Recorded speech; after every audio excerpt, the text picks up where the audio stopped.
there we go. Ladies and gentlemen, UFC 324 in the fucking books. And I will just say to start off, that was one of the fights of all time. One of the fights of all time in the main event between Justin Gaethje and Paddy Pimblett. Yeah, very interesting stuff. Let's make sure things are all up and running across the board. Make sure we're good to go.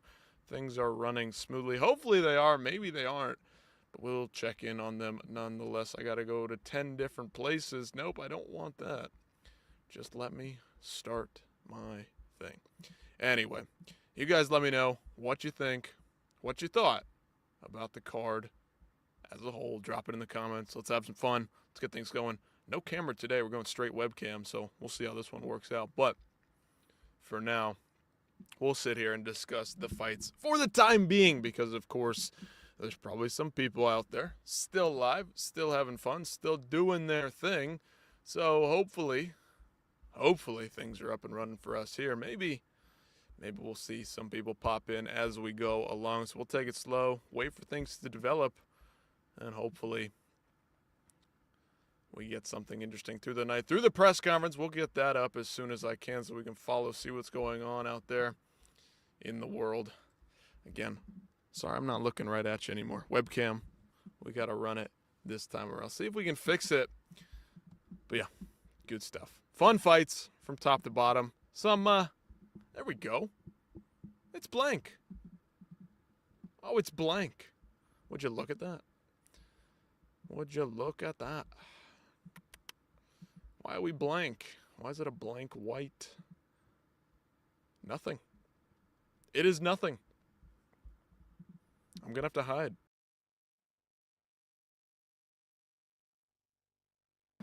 Add to stage. Bada bing, bada boom. Nothing showing up. What the fuck is this? If you didn't know, this is the most professional stream you will ever witness. Maybe ever? Is it working? Is it going? Is it lagging? I don't know. Tough stuff. What are we doing? Are you going to work?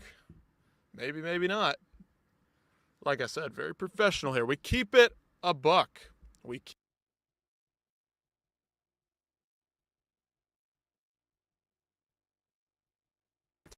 All right, well, there. We're back. We're back and alive. Jesus. If we can ever sort out the technical difficulties, we'll get somewhere. We'll get somewhere. But yeah, man, this was the main event. This was pretty much it. Swanging and banging to the bitter end. Not a lot to talk about. Not a lot of technique. Not a lot to discuss. But we had some fun moments. Had some fun times. It was a pretty crazy 25 minutes of action. Back and forth throughout.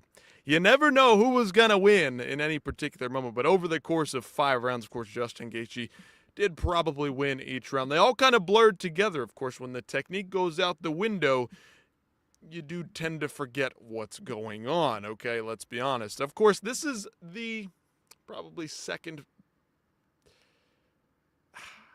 This is the follow-up to what can only be described as the goofiest, maybe the goofiest title fight I've ever seen. Now, there's only one other fight in recent memory that I can think of.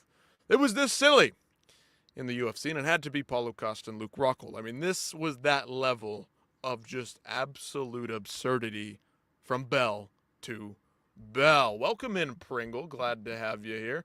Watching here, hanging out. Hi to you. Thank you for being here. Appreciate you. What'd you think of the main event? What'd you think of the card from top to bottom? Of course, a couple stinkers mixed in the middle there. I mean, Derek Lewis laying an egg. The ladies laying an egg. Umar Nurmagomedov not quite securing himself a title shot, in my opinion. But only time will tell there. How is Paddy's night going tonight? Not too good. Chuckled, Chucky, whatever they call you. I will say Paddy's night not too great. He's proud of himself. He's certainly proud of himself. But not too good. Got his face absolutely busted the hell in. Of course, like I said, I'm going to be looking up, down, wherever because the normal camera isn't working. So apologies for being impersonal tonight, ladies and gentlemen. But wow, Paddy fucking Pimblett took the loss on the chin, walking forward in confidence. Of course, this guy got eye poked, eye gouged, nut shotted. Mark Goddard said, to hell with the rules. We're going to let this shit slide all night. Now, I'm not going to cope for Patty. I think he did lose the fight, but it was unfortunate to see in moments in which he was building momentum that the fouls did in fact occur. Like I spoke to, I'm combining my words here, mixing them up as we go. Like I said, it was a fight, There isn't much to really say. Technique for technique, fight for fight. Oh, we've got another bot in here on the kick stream. Let's get that out of here. Anyway, should we pull up post-fight press conference? Should we get a link? Should we get a way to find that? I say yes, sir, we should. Post-fight presser. Let's find it, see if we can get something on YouTube. Maybe we can even show you here if you're watching. We can discuss things as we move along. But what did we think of the card? Again, if you're out there watching, drop some info in the chat. Let me know what you guys are thinking. I would like to hear it. Would love to hear it. I say, why not? MMA crazy? Do you think we could grift off of them a bit? Do you think we could show this? I think we could. Share this tab. Hopefully, we don't get in trouble for it. Shout out to MMA Crazy. We'll promote them a bit. Why not?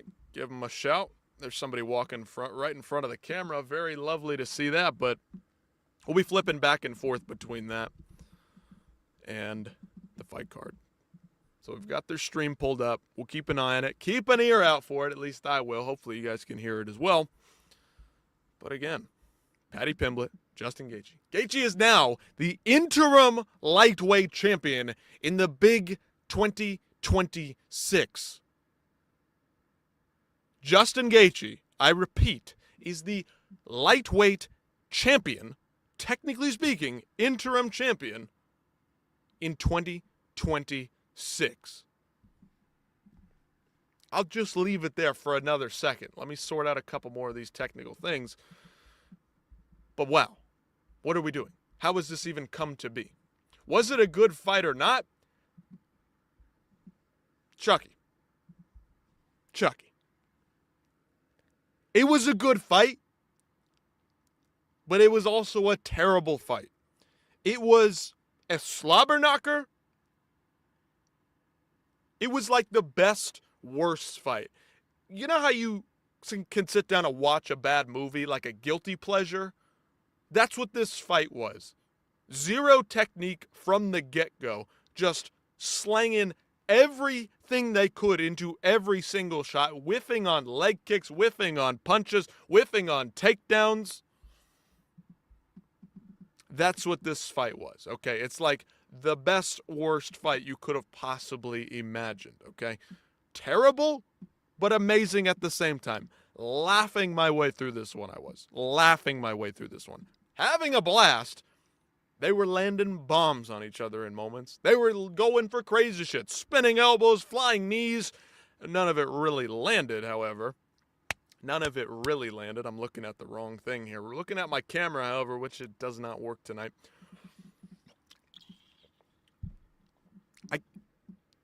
Justin Gaethje came out strong. Landed early once or twice. Patty kind of got his bearings under him. He was landing some clubbing shots. You know he does. Walks around with the hands low, chin up high in the air. Of course, this was on Paramount Plus if you're in the United States. Pretty good show. Solid production across the board. Except for the dude who was fucking breathing straight into the microphone the entire time. I mean, we're talking straight up like Darth Vader level.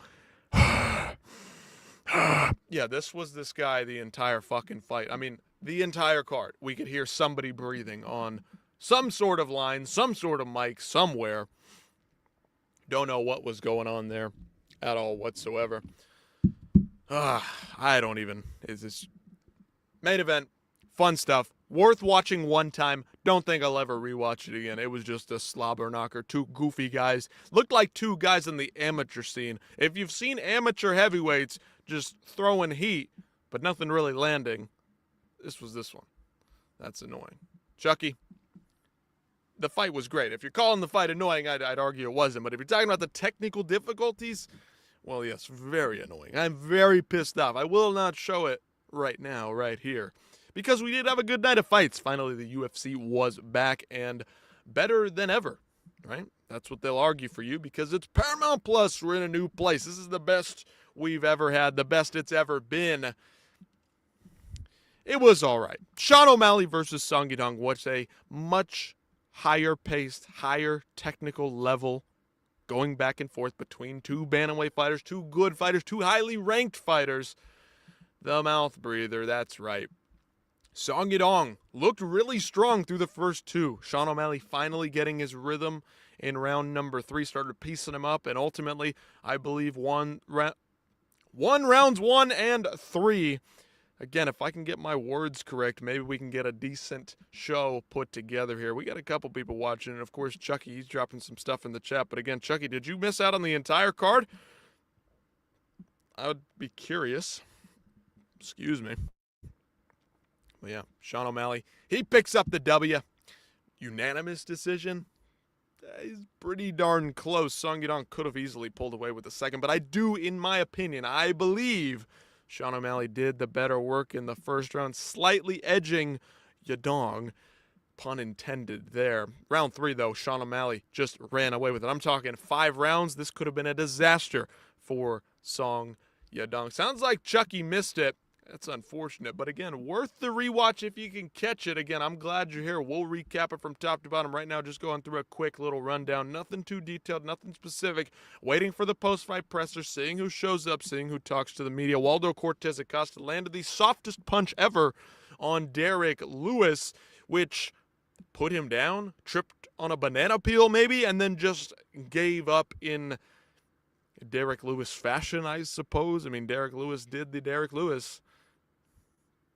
Don't quite know what else to say about that one. Natalia Silva, I mean, she is quite the sight to behold, but not in this one. She barely beat Rose Namajunas. Arguably lost to Rose. This was somehow a unanimous decision as well, kind of just dancing around, throwing the kick. She came out aggressive in the 3rd round. She got the job done in the 3rd round, but not a finish. I mean, it was just typical women's fight. Meanwhile, Jean Silva and Arnold Allen put on, well, maybe 2026 best, arguably best fight of the year so far in terms of a mix between technical and, a fun fight. Those technical aspects of fighting just were not there in the main event, but it was fantastic. It was fun in the moment. But Jean Silva, Arnold Allen, probably my favorite, my most rewatchable fight. They went back and forth. Arnold Allen was trying to stay sharp, trying to stay at range. Jean Silva popping him. He had the power behind him. He had that aggression as well, but was also slow in moments, was also patient in moments, which was good because he was getting clipped. He was getting hit by Arnold Allen. Of course, he did not just go full rage mode, which is good for Jean Silva because I do think he is a better fighter than Arnold Allen, but Arnold Allen, smarter, maybe a more technical fighter, maybe a more efficient fighter. Jean Silva can get crazy in moments. This proved that, I can get hit on the chin, stay composed, get the win, move forward with my career, and ultimately Jean Silva has the athletic talent, has the power, and has that patience once again to get the job done, and has to keep progressing, has to keep improving some of those skills, and one day he may just become the fucking champion. I'm not kidding. I mean, this guy's got it in him if he can do it. Unfortunate for Arnold Allen, that note drops him down to his 3 losses in his last 4 or 5 fights. That's tough to watch for him. Unfortunate for the Brit there in that one. Umar Nurmagomedov put on a bit of a masterclass in moments. Figueiredo did clip him once or twice, which was good. Figgy also landed a couple elbows off the back on the ground, but not too much to write home for Figueiredo here. I mean, is our GOAT washed up? It may just be. Alistair the Red Demon, wow, you're here as well. It's early in the morning where I'm at now, but I'm glad you're here. Good to see you. How'd you think these fights went, brother? Hope you enjoyed them. If not, the main event and the rest of the card. So, of course, there is the curse in which the prelims can be fantastic, in which they were. Meanwhile, the main card tends to suffer a bit, in which I thought it did. So the prelims, thought they were a bit better. Main card, not too bad. Blitz is in here. Let's go, Blitz. We're running a different cam. Running through some technical difficulties, ladies and gentlemen. I'll say it once more to just reiterate in case you're just hopping in. But Blitz is back and better than ever himself. Umar Nurmagomedov played the smart game. Not sure if this is going to earn him a title shot. I think you could easily run him and O'Malley, but they won't do that. They won't do that. Not at all. It'll be O'Malley versus Peter Yan next, if I had to predict. But maybe they'll throw Maraba in there. Maybe it'll be Umar versus Sean. Co-main event. Do that in, I don't know, April, May, June. Maybe O'Malley wants to get on the White House card. I don't know how that's going to work out, if it even ever happens. But until then, we'll just have to wait and see. Figueiredo on a bit of a slide here. He's got the win over Montel Jackson the last time out, but this one did not look too good. Of course, we're still waiting on that post-fight presser. Some people walking back and forth. I'm keeping my eye on it. But until then, we'll stay right here. Stay looking at this card. Going down the ranks a bit. Ateba Gautier. Gautier, I don't know how you pronounce it. But I don't know what to think. What do we think about this one? Did we watch this one, guys? Did we watch this one? If you did, let me know what you thought about it. I'd be very curious. Okay, here's Dana White.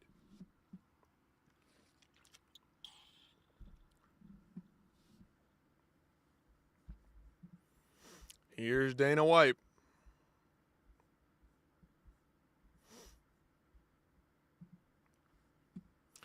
Oh, we've got to watch an ad first, ladies and gentlemen. Apologies for the delay.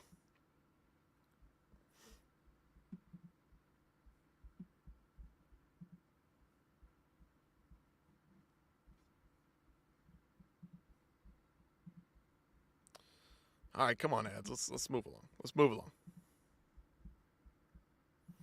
We know it killed $11 million. We just don't know the exact number yet. Killed They're it. saying it exceeded by like double. Wow. Exceeded the expectations by double. Yeah. And what were your thoughts on just, them as a partner, the way it was presented, the broadcast, etc.? It's unexplainable how enthusiastic and incredible these guys have been leading up to the first fight. So Okay, so he's talking about the Paramount, the production, how much money they made, how many viewers they got. Says they doubled their viewers or something like that. $11 million gate, yada, yada, yada. Let's see. Let's continue. We'll go back.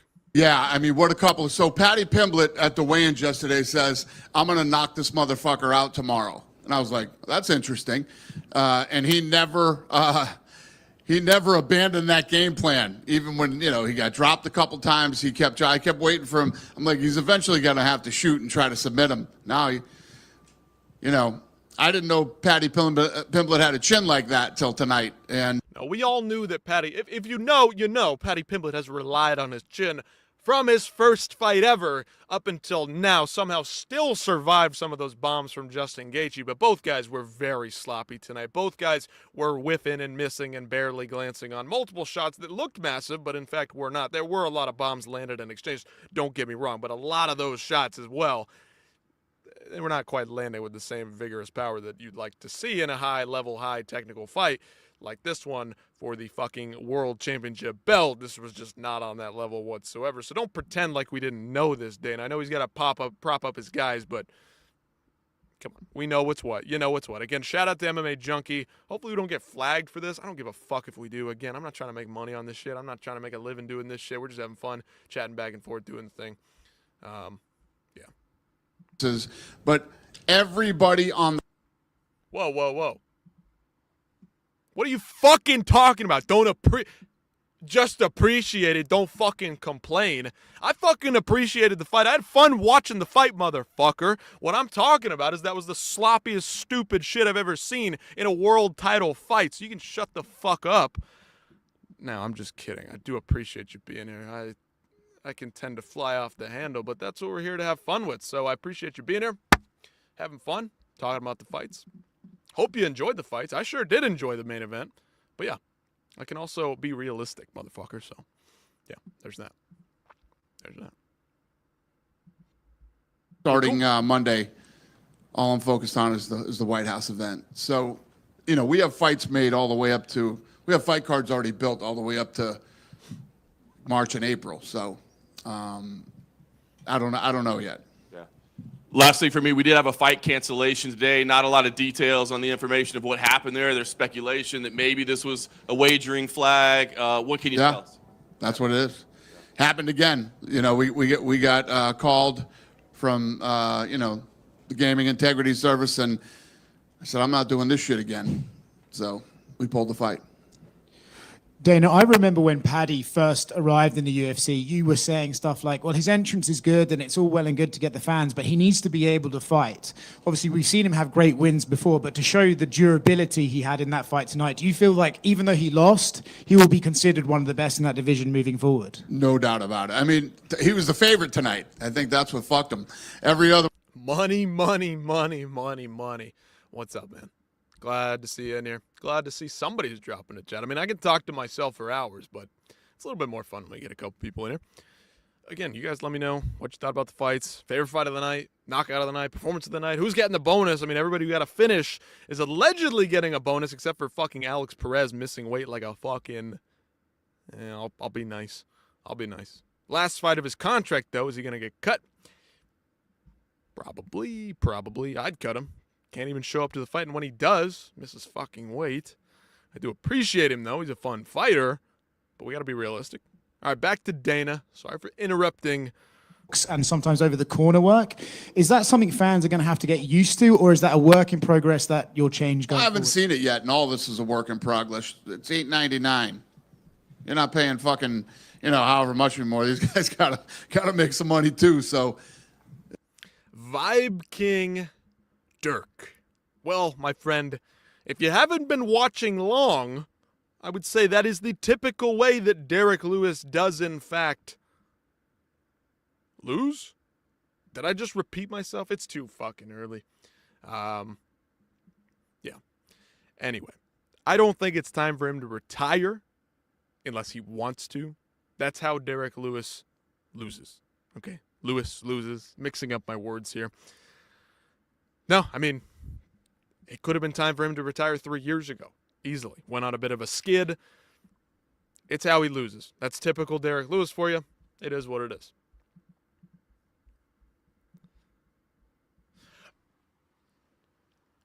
Are you fucking retarded? Like, you think that I'm saying that I would beat these motherfuckers in a fight? They literally are dumb enough to get in a fucking cage and throw down for our entertainment.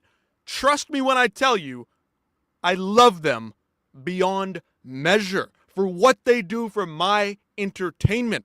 You know how much fucking money I have spent on pay-per-views to support these fucking fighters? Don't you fucking tell me to do better than them in the cage. I absolutely would not. But you're a fucking retard if you think that wasn't sloppy shit in the main event. It was a fantastic back and forth fight. You didn't know who was going to win. The scorecards say Justin Gaethje. The people say, I don't care. It was fun. Stop pretending like that was high-level, high IQ MMA, motherfucker. You're retarded. You're retarded if you really believe that.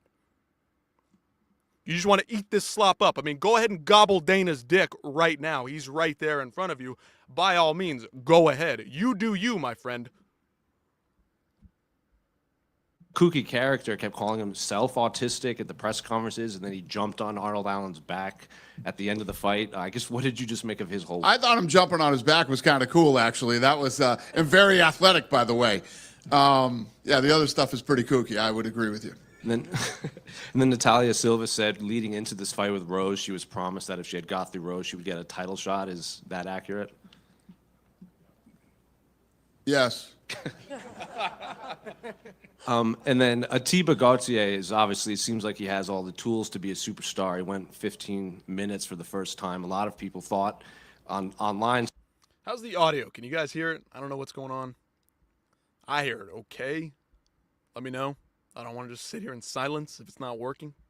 Said he was very happy to get 3 rounds under his belt. Yeah, that's cool. I mean, I don't know what you'd want me to say about that, but yeah, all right. And Not impressed, doesn't even fucking care. I mean, who is this? This is not the Dana White of old. We all know this. He's tired. He's done. It's over. Dana White's cooked. We appreciate him for what he does. But as a promoter, he's starting to just fall. What do we think about Atiba Gauthier, one of your hottest prospects, going 3 rounds? I don't fucking care. Good for him, man. Whatever. Yeah, it is what it is, bro. What's next for Arman? I would say Gaethje if Ilya's not available. If not, winner of that BMF title fight between Charles and Max. Arman, Charles, Max. After watching the main event, clean up, absolutely wipe the floor with Justin and Patty. Probably on the same fucking night. But it's MMA. Who fucking knows? What a joke of a sport. Multiple eye pokes, a groin shot, Mark Goddard standing there, mouth open. We not going to penalize anything. I mean, this is just a joke of a sport. Love it, but it's a fucking joke. I think Arman is the best lightweight currently after Ilya. Do you agree? I'd say I 100% agree with you there. Patty versus Arman is next. Could be, but I'm sure they want Patty to get back in the win column. They're going to give him a little bit of a layup fight. They want this guy to be a star. They want this guy to be a winner. Probably not going to happen. I believe it'll be Arman versus winner of Max Charles. What's how the game works. Pong, I'm glad to see you in here. That's how the game works. I don't remember what I said, but if we want popular fighters to stay popular, if I'm the UFC, if I'm a business, then it'll be Patty versus somebody lower in the rankings to keep him boosted up. We saw what they did with Sean O'Malley. They try to get him layup fights whenever he loses. Song Yadong is not a layup, so I was surprised to see him facing that level of competition, but Song Yadong is still Song Yadong. A little bit slow, a little bit not quite where he needs to be. Very, very technical fighter, very high-level fighter Song Yadong is, but just missing that third gear, that get into that third gear and throw. Don't just wing wild shots, but step in there, do the thing, and execute. UFC don't want more Russian camps, so Arman needs to wait. I mean, Arman is he partially Russian? I mean, he's from Armenia, not quite Russia, so action. Let's get our facts straight here. I mean, it's close, but not quite. But Arman has a very fun style. He has one of the more entertaining grappling styles, so watch a couple Arman fights and then come back to me. First, second surgery, or just had it, and by surgery I mean injections. I have no idea. Thank you, sir. Get a quote from him. God fucking forbid I say something about it. Go ahead. We're Dana. Lots of fans online said that Arman was God fucking forbid that the promoter of the company say any words about any fighter, right? I mean, this is just fantastic stuff from Dana. All-time post-fight presser from Dana White. all the cards up until the White House. Will Arman be on one of those cards? Off the top of my head, I don't know if he's on one of them. Probably. Thank you, Dana. Yep. Go ahead. Yeah. Yeah, Dana, for Paddy Pimblett, you mentioned his chin. And of course, as fans, we can only be, it's kind of horrible when a fighter has the end of a career like Tony Ferguson or Chuck Liddell, where he takes too much damage. Is it something that concerns you to see a fighter that takes as much damage as early? As Patty did tonight? Yeah. Yeah. He got dropped a bunch of times. And obviously took some big shots from a guy who knocks everybody. All right, still talking about Paddy Pimblett, not a damn question about Justin Gaethje. Now, I'd be curious what they have to ask about Sean O'Malley. I mean, I do have an action figure of Sean O'Malley, if you'd like to admire that, but, I could really care less. I mean, the guy's got weak knees, and yet still overcame. I thought he was going to fall apart. I thought Song Yadong was going to be a bit too solid for him. I mean, we saw the physical nature of Song Yadong. I mean, dude looks like an absolute monster, shredded from head to toe. And Sean O'Malley did overcome. Hopefully nothing's broken. He can get back in there, make a quick turnaround against maybe Umar. I mean, I'm just saying, like, Peter Yan, Merab, Umar, O'Malley. Are they really going to let O'Malley sit out and wait? He is their prized pony. I could see it happening. Gaethje, and I think if Gaethje prepares properly and gets ready for this fight, it should be a fun one. Dan, just to follow up on the canceled fight from today, Yep. what happens now? Is there an investigation? Yeah, I mean, the FBI's already, deep into all this stuff anyway, so I'm sure this one will will be next. Right. So, like, are those guys out of action until something concludes, or is it just one side of the fight? That I don't know. Okay. And you guys are still on pay-per-view in some markets. I saw people like, from Canada, the UK, being like, signing up for Paramount. What is this? I guess what's your message to the fans in places where you still have longer deals and they're still being charged, the $80 or whatever the case may be? Fuck. Poor Cameron Smotherman will be memed forever, for the eternity of MMA Twitter. Will be memed eternally. Gaethje after fighting Topuria. Both those guys get absolutely fucking mopped up by Topuria, Arman, probably Max, and probably Charles. Let's be honest. On whatever subscription they had, or just part of doing business. And also, like, I'm sure this is something that gets figured out over time, but it seems like there's a delay from the live action to the stream, which is natural, of course, with streaming. But people wonder how that impacts live betting. And I'm tired of this fucking shit. If you've ever been around television networks, you know there's a fucking delay. They do this so you don't hear cuss words, so they can bleep them out, so they can cover them, so they can do stuff like that.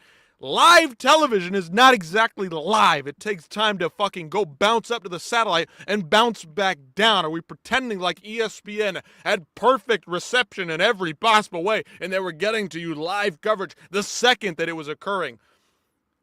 People in the media are fucking stupid. I'm not very smart, but I know that when I'm watching football, that at that exact moment, that exact play is happening across the world. How do you think it gets to your fucking television?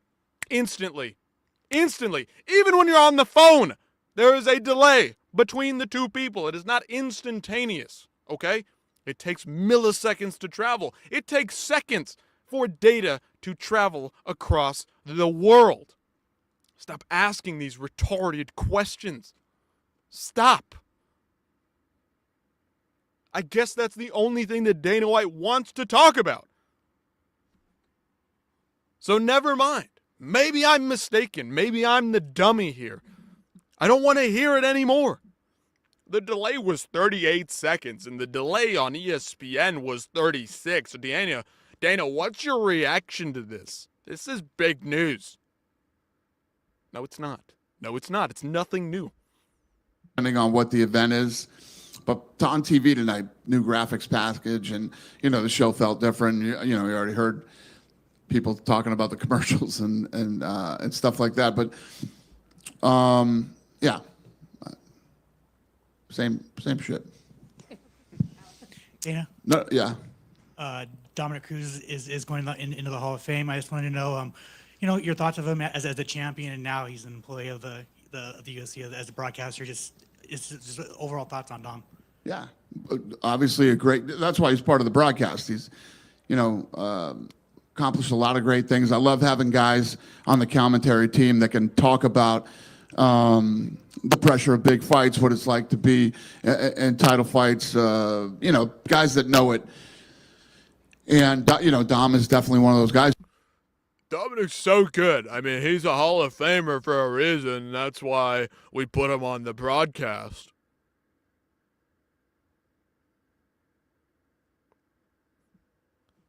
This is the promoter of the UFC. This is the guy. This is the face. This is everything the UFC sees, or the people that are fans of the UFC see.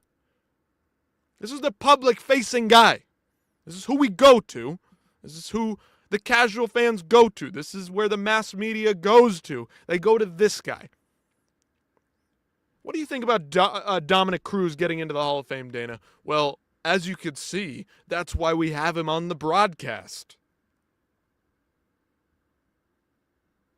Justin Gaethje just won a world title.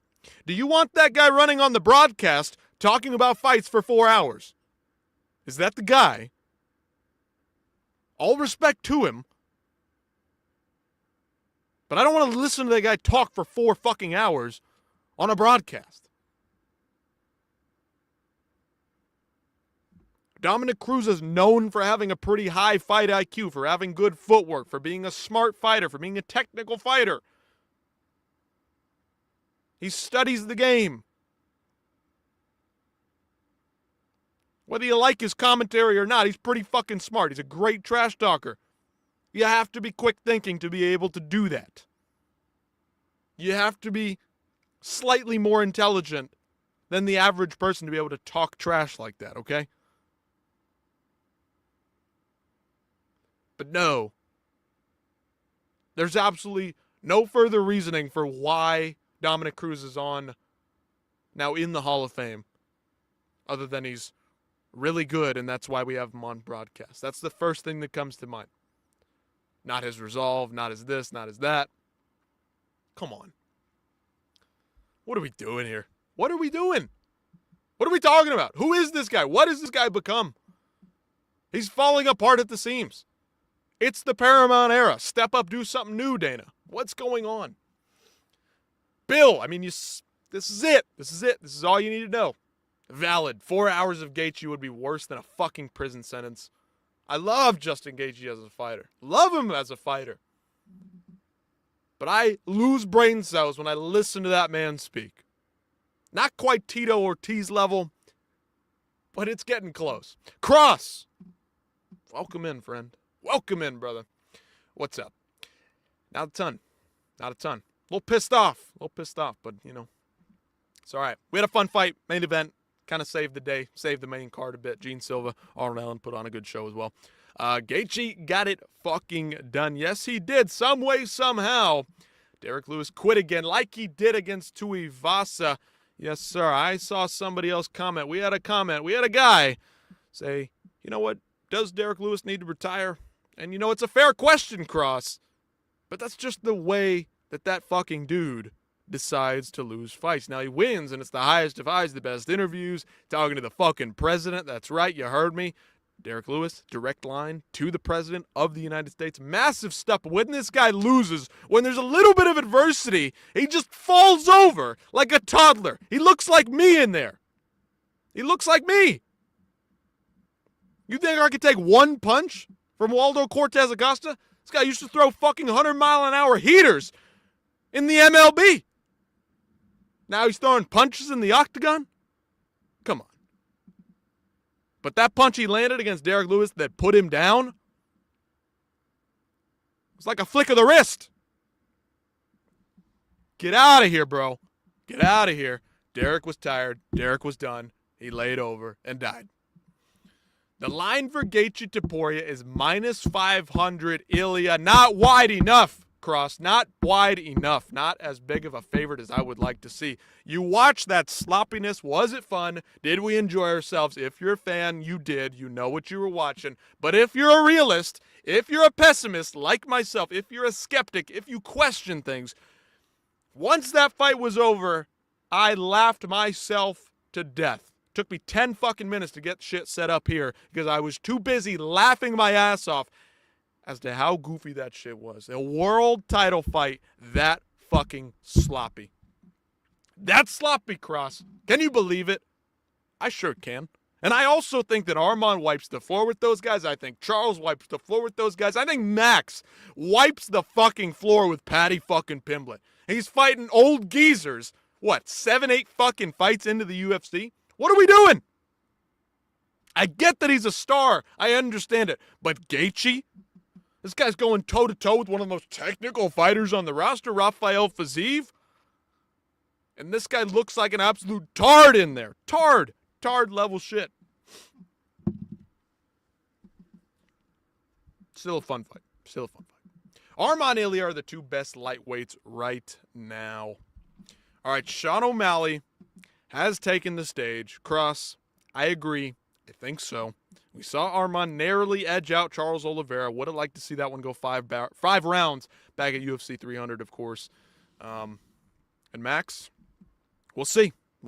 2 months away. Month away, really. Month and a week. Guys never lost. Now I'm coming off 2 losses. I was like, man, it really feels good to win. So I don't usually get like that, too. I usually, after a win, I just kind of, like I said, I just feel like it's always going to win. So after coming off those losses, I definitely felt good. Yeah. Not an easy fight, obviously. And, you dominated the third round. First 2 rounds were a little tougher. What do you think was the key to having such success in that third round versus what played out in the opening 2 rounds? Yeah, I feel like the first 2 rounds, like he took me down at the end of both of them, but he didn't really do anything. I don't know. I feel like I didn't even know I got hit. Tim said there was a video, he hit me with like a left hook, but I just feel like I didn't even take any damage other than inflicting, damage on myself from kicking him and stuff. But yeah, I feel like I won every round as far as damage goes, but I'd have to go back and watch it. Yeah. The way the judges had it, they had you winning round 1 and round 3 obviously was clear. I know after the fight was over, I saw All right, John Morgan, obviously it was not clear. Round 1 was pretty fucking close. Round 3 was the clearest by far round of all 3. Second, I think, would go to Song Yadong pretty unanimously.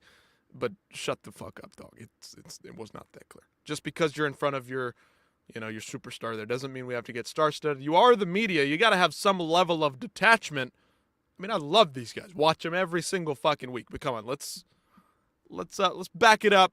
Put the fries in the bag. Let's get the job done. Let's stay composed. Let's not mix our words up too much. Again, I'm not the smartest. I'm not the sharpest tool in the fucking barn. Okay, I'm not the fucking brightest bulb in the submarine. But you get my meaning here. You're getting the point. I can still enunciate my words properly. I can still ask questions that are appropriate, that aren't just fucking slop retard bullshit out there, okay? Solid group of actual Sugar fans, and it means a lot. That's awesome. You mentioned hurting yourself. You came in with a boot on. Any early assessment on what's wrong? Is it just for precautionary? Do you know there's a broke? Every time I fight, I hurt my feet. It's always my foot's just swollen. It'll cool out a little bit. A couple shots tequila, a little something. All right, so Sean O'Malley walked in with last a boot. thing for me, we asked So Dana breaking if the news Jan here. fight was a Sean possibility. He O'Malley, said, look, we're once too early, again, but if that does happen, he looked so great last time. I think a lot of people thought it was his best. Fucking Christ. If we can get this shit figured out, maybe we'll go somewhere with this channel. But if, you know what, it's not the goal. Not the goal. All right. Again, technical difficulties aside, let's get over this. Let's persevere. Let's get through this. Sean O'Malley, a little bit of breaking news. Again, if you didn't hear, walked in with a boot to the press conference, is injured an ankle, a foot, shin. Don't know what's going on. Something's hurt. Something's been injured. Need to get it checked out. This guy's fragile. This guy's fragile. Fun fight style, but he is fragile as hell. I guess they'll have him wait and sit out till after the Merab Peter Yan rematch.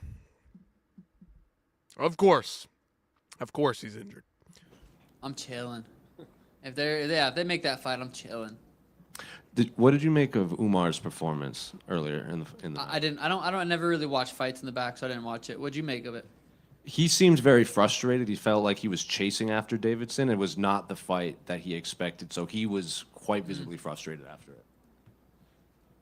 No, last one for me. You said you were very excited for the main event.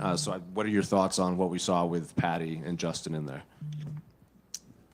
I kind of was watching. I was able to watch most of it, but I mean, at the end of the first round, I was like, "Holy cow! These guys are gassed out." Like Patty was like huffing and puffing. He was still able to go out there and push it for 4 more rounds. Super impressive. Got to show his heart. They both hurt each other. I'm excited to go back and actually sit down and watch it. So just off the top of your head, well, it seems like Justin's now going to fight Ilya. What do you make of that fight? Yeah, that's just Ilya hits hard, but Justin, you can't count him out. I was saying all week, I'm like, man, I think it's Patty's time. I thought Patty was gonna get the job done. Can't count Justin out. Sean, how many fights have you come in to legit? Literally nothing positive to say other than don't count Justin out. 38-year-old Justin Gaethje. Don't count him out now. He's still got 1 more left in the tank, man.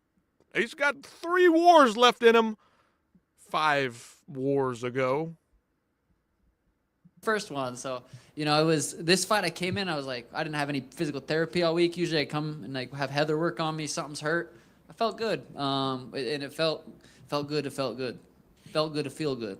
And it feels like that, like your retirement thing, kind of got blew out of proportion. Is that kind of like where it stems from? Like, you've been hurt in a lot of your fights, and you haven't been able to perform like you want to. So it's basically like, as long as your body is ready to go, you'll fight. But it's like once your body is done, you're done. Yeah, injuries are the hardest thing about probably just sports in general, but especially with fighting. It's like you got to feel good to get through these camps, and it's just fight. It's a lot. Camps are a lot. Fighting's a lot. Training for fights is a lot. So as long as my body will hold up, I want to keep fighting, and it held up this camp and felt good.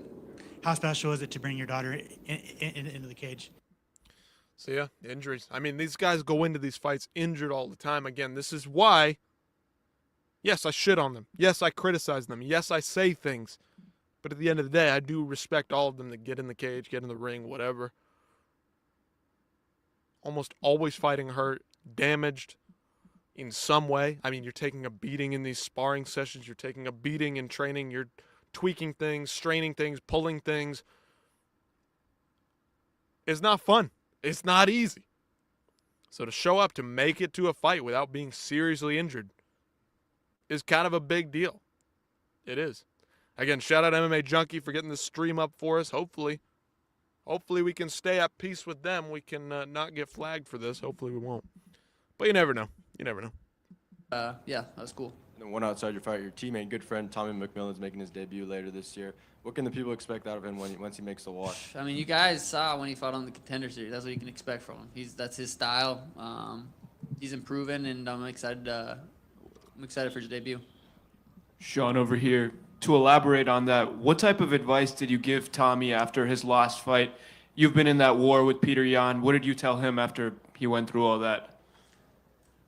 I mean, I didn't really tell him anything. It was just back to the gym. Let's get healthy. You know, he was dealing with some stuff. So, hey, let's get back in the gym, get healthy, and keep improving. I mean, you're just starting. Like, you get in the UFC, people are like, you made it. It's like, no, you just start. Like, once you get in the UFC, like, it starts for real.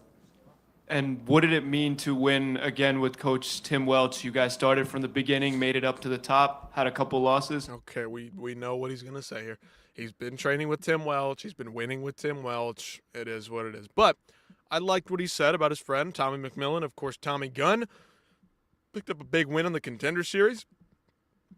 Fought through the fire. Had some serious adversity. Overcame it. Got a hell of a chin. He's going to be coming into the UFC. Listen. The regional scene of MMA, amateur MMA. A lot of these fighters do not start fighting, do not even start training until they are in their teens, if not adults. Okay, this is not the same level of sport as a football, a baseball, a basketball, in which you are essentially born and bred in certain situations to play those sports. You are raised that way from an early age. You get in training camps. You are picked out.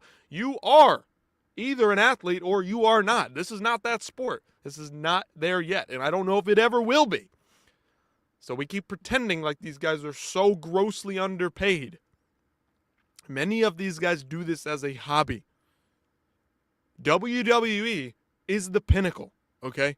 If you didn't know, there's a lot of regional wrestling out there. These guys are trying to make a career out of it, but they're not delusional enough to have their career as a wrestler on a low-level scene, not making any money. Oh, that's my career. No, it's not. I'm doing it for fun. I'm trying to make something of this. If I make it, I make it. If I don't, I don't. The UFC is not something that is so far-fetched in which you, somebody fucking watching this as a teenager, somebody as a young person in their 20s, you could make it to the UFC. If you locked the fuck in and started training all disciplines, you could make it. You do not have to be some exceptional athlete. You do not have to be somebody crazy. I mean, you got to be crazy to get in the cage, but if you know what I'm saying. You don't have to be some crazy athlete. You don't have to be some crazy, mad, hysterical person who just loves getting punched in the face. Now, that's part of it, and some of these guys are, but you get my point. It is an attainable goal. It's possible. You might have power in your hands. You might be blessed with that. You might be morbidly obese. But you could have power in your hands and you could make it to the fucking UFC. It's possible. And that's what keeps this sport so grounded. That's why many of us watch this sport. I don't want to see Topuria versus Gaethje. It's sanctioned murder at this point. Give Arman the shot. Now, I want Topuria to stay active. So if Topuria is going to stay active, to hell with Gaethje. Let him get run the fuck over and then run Arman the same night. Thank you, Showbiz, for popping in here. I appreciate you. Hope you enjoyed the fights. I know the main event was sloppy. I know it was a bit of a mess. I know it was tough for us to see where they're going and how this guy's actually the second best lightweight. He's not. Gaethje is not. Clearly not. Neither is Patty. It's Arman. Okay. It is. Max and Charles both arguably ahead of Patty and Justin. I think they are. Max, of course, with the big win over Gaethje. Not that long ago. Not that long ago.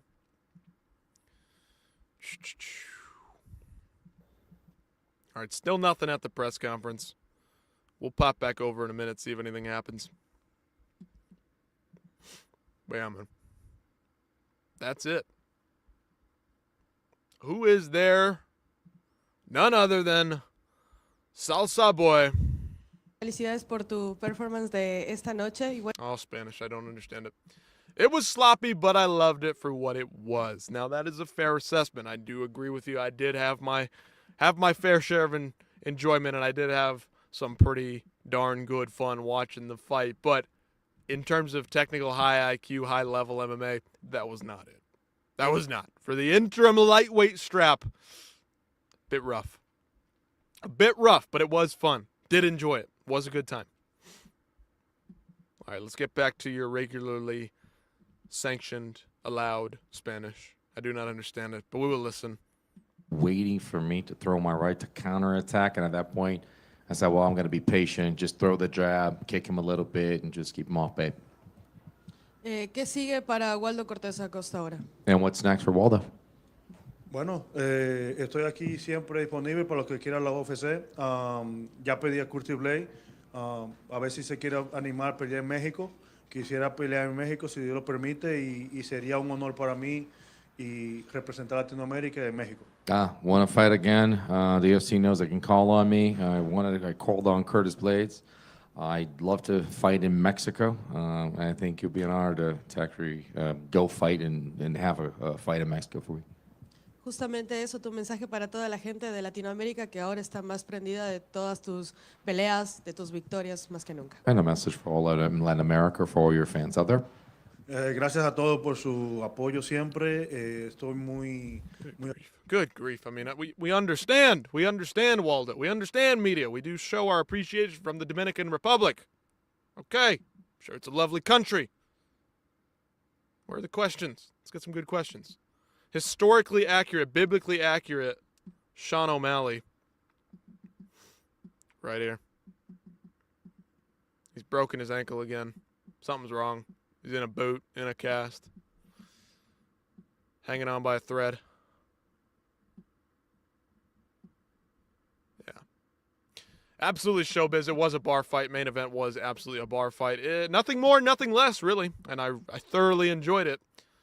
With that level of production, those camera angles, I mean, couldn't get any better. You can't see that well in a bar fight. It's over too quick. That one lasted 5 whole rounds. Somehow lasted 5 rounds. Can't even barely believe it. But it did. Different feel because it was Derek Lewis, somebody who's been following for such a long time. I admire everything he's done through in this company, being for so many years in the UFC. But I'll tell you what, my training partners, I have a lot of people in the gym that got that firepower and got the volume as well. And, you know, I never fear them. You got him on his back in the opening round, and you decided to let him back to his feet, which would seem to be like the worst decision ever against Derek Lewis. Why did you decide to let him get back up in round 1? Y luego que lo tumbaste ahí.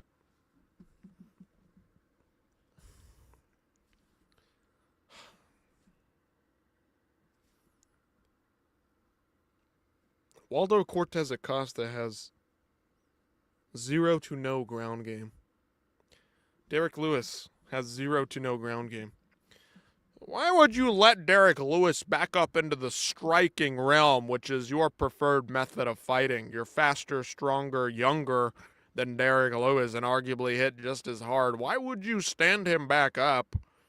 He's only 40 years old. Why would you do that? That seems like a bad decision. Was it a bad decision or did he win the fight? Who is this? Why are we doing this? Why are we asking these questions? Why do I even turn this on? Why do I even try to pretend like this is going to be any kind of serious interview, post-fight press conference, whatever the fuck this is? I don't even know what to call it. It's not. There is nothing proper to call this other than an absolute disaster. An absolute disaster of a press conference. Somebody please ask some interesting questions. Un poco de problema. Sí, eso fue el plan que llevamos a cabo. Tenemos como 3 planes ya con Derek Lewis. Ese era mi segundo plan, que llevaba a cabo terminar en las piernas para así que no pudiera tener su poder en la mano derecha y así poder asimilar y visualizar mejor su golpe. Yeah, that was the plan. I actually have like 3 plans, and actually this was the second. Just basically kind of wear down the legs and just chop down for him to. That takes away, a powerful strike from the right. So at that point, there's like you could see that you could weaken his strike by actually chopping at the legs. Were you surprised how little resistance he offered when he went to go finish the fight, or did you kind of know at that point like he's done? ¿Y te quedaste sorprendido con el poco de resistencia que dio simplemente cuando se tumbó el piso ahí y se terminó la pelea o era algo que esperaba, bueno, ahora se fue y ya está? Muchos vieron en el golpe que le pegué al último. No se ve en la cámara como que fue fuerte, pero sí se conectó bueno. Cuando yo lo miré ya que cayó al suelo, yo miré como que los ojos ya no estaban como centralizados y dije yo, aquí es, y salió. The strike was powerful. I think I knew that it was strong enough.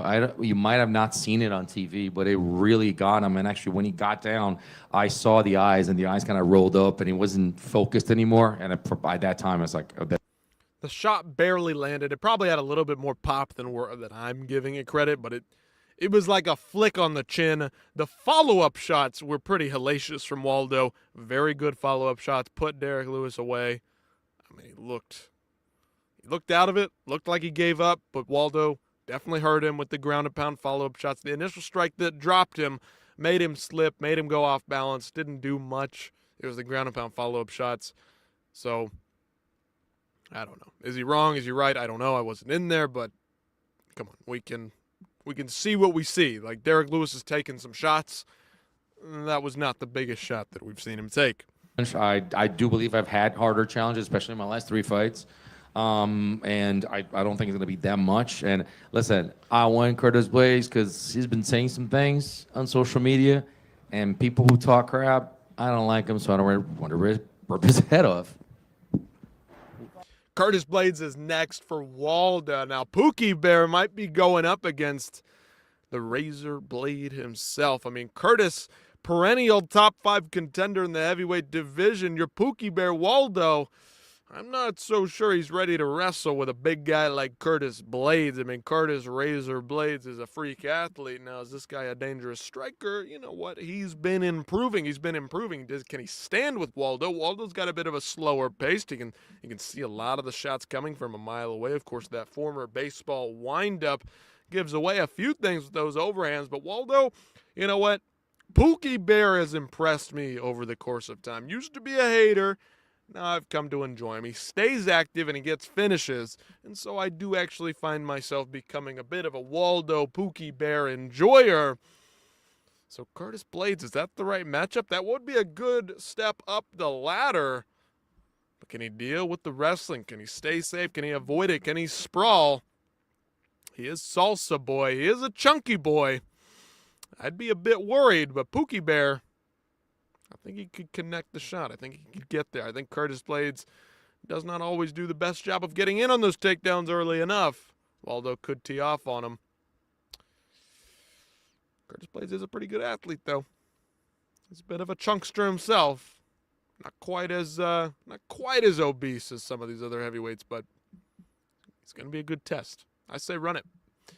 Waldo, in my opinion, deserves to be higher. Maybe a rematch with Pavlovich or Jelton, but Jelton's fighting Kunaev, so Mustard Tin Can, you know your stuff. I think the Curtis Blades matchup is the way to go. I think that's the one. He's calling him out. Doesn't look like Curtis has anything going on right now. I've seen him very active on social media. He's been doing some streaming. So, I say run it. Out with the old guard, in with the new. Why not? Might as well run it. Let's do it. Pavlovich? What's next for Pavlovich? Is he on? I don't know. Maybe they're going to run Pavlovich, Gaziev. Maybe they want Gaziev to be the next big thing. Who knows? Derek Lewis, Pavlovich rematch. Who knows? I agree. And I also like Curtis Blades. You like Curtis Blades or you like the fight? I mean, I appreciate Curtis Blades. Do I like him? I mean, he's all right. He's okay. He's obese, not morbidly obese, which is a positive. That's a step in the right direction for an MMA fighter. But I think the Curtis Blades fight, it just makes sense. Waldo likes the quick turnaround, and Curtis Blades hasn't fought. Why do I feel like it's been longer than it has? I can't even remember his last fight. It's Curtis Blades, whatever. He'll be ready to go. He's always ready to step in on short notice. Curtis Blades. Curtis Razor Blades. He does the thing. He shows up. He's on time. He makes weight. I mean, how can you miss weight at heavyweight? Come on, Derek. Come on, guys. Come on, fellas. Siendo firmar con la UFC, que quisiera que le rompiera la cabeza por mí. Listen, I've seen it. I've seen him where I did here, but I've crossed paths with him in the PI.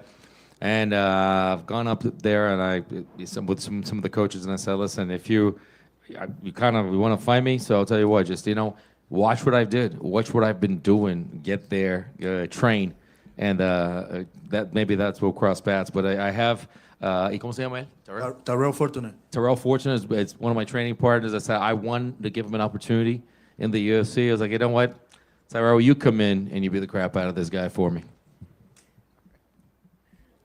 Hey, what up? Yuck.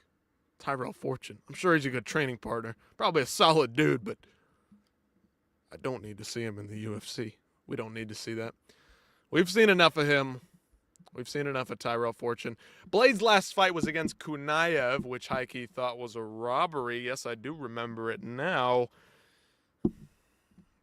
Again, Kunaev getting the benefit of all benefits. Bit of Dagestani privilege. Now, I'm not even sure he is from Dagestan. He's got that look. He's got the beard. Not all Russians are from Dagestan, in fact, unless in case anybody was wondering. It was a bit of a robbery, wasn't it? I completely forgot. Look at Mustard Tin Can making a casual of me. Not a hardcore whatsoever. I couldn't even remember that, but I believe it was probably forgettable because not a lot happened in the fight that I can remember, and also the result was a little bit frustrating, pissed me off to no end. And so there we sit, forgetting the entire fight even happened. Es demasiado niño, se paró la fábrica se paró ya.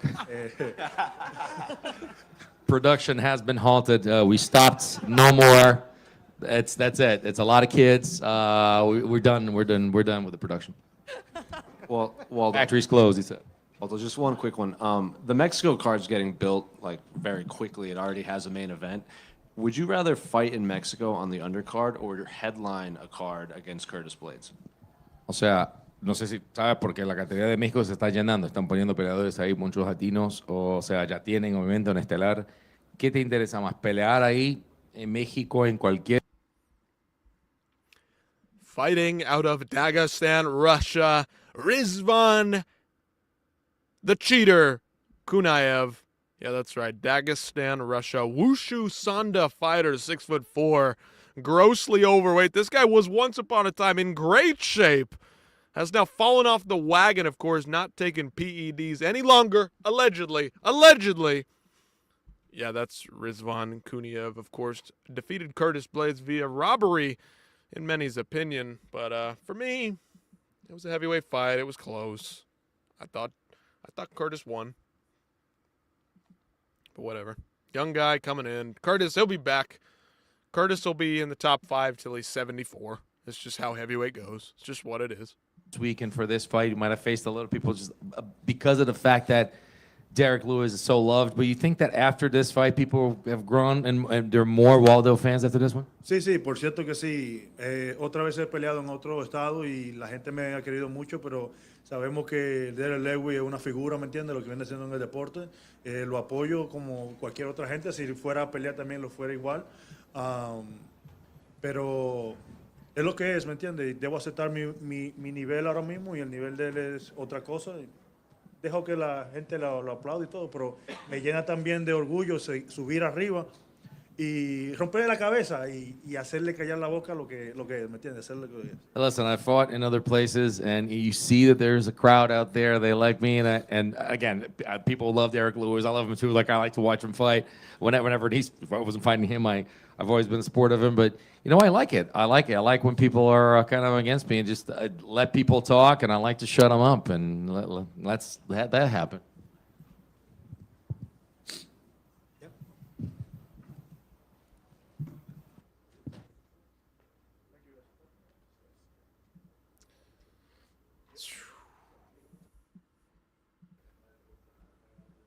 That'll do it for Waldo Cortez Acosta. Nothing going on anymore for Salsa Boy. LOL, honestly, same with Volkov. I feel like people in the higher weight classes just age so much slower. Of course, yes, heavyweights do, in fact, survive Father Time for much longer than other fighters. Of course, Derek Lewis still at the top of his game. Top 10, top 15. I mean, that's still solid for Derek Lewis, no doubt, and he could probably still do it for another 5 years. Did he give up tonight? Do some people think that he might need to retire? Yes, absolutely. But come on, that's the way that Derek Lewis goes out. Typical Derek Lewis losing fashion, right? Andre Arlovsky's still hanging around, doing his thing all over the place, all over all these promotions. Yeah, you retain power. Power is the last thing to go. It's not the same wear and tear. It's not the same pace of the fight. You're not taking as many punches. You're not going through as many training sessions. You don't have to work out as much, wear down the body physically. It's just not the same. When you're a fighter, fighting at the highest level in the lower weight classes, you're cooked by 35. Like, that's not even an uncommon thing. It's not crazy. I also feel bad for Nami Yunus. That sucks seeing that decision. I get where you're coming from. I do.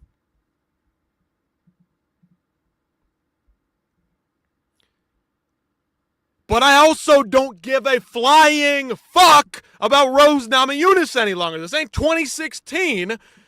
It's Natalia Silva. Okay? It's time. This is it. This is the title contender. Get somebody younger. Get somebody new that might be able to go toe-to-toe with Valentina Shevchenko.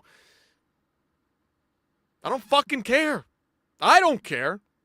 I get it. But I don't fucking care. I understand, but I don't fucking care, dog. Natalia Silva. She's got the looks. She got the kicks. Did she win the fight? I don't think so. But it doesn't fucking matter. Robbery victory in favor of my preferred fighter.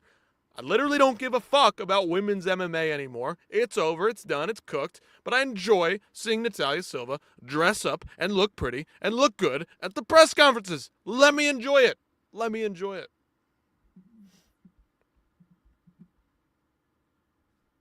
Yeah, she probably outpoints Natalia Silva. She probably just outpoints her. We know. You don't have to say anything. Get Dakota Ditcheva in the UFC right fucking now. Right now. She runs them all over easily. Easily runs them all over. There's no question in my mind that Dakota Ditcheva, with the mean streak, she fights like an absolute demon, that she would run over everybody in the flyweight division in one night. It's not competitive. It's boring. Ruins the fucking card. You thought Umar Figueiredo was boring. No, wait. Hold your horses. Here's rounds 1 and 2 of Rose versus Natalia Silva. Mustard, my friend, please, for the love of God, hear me out.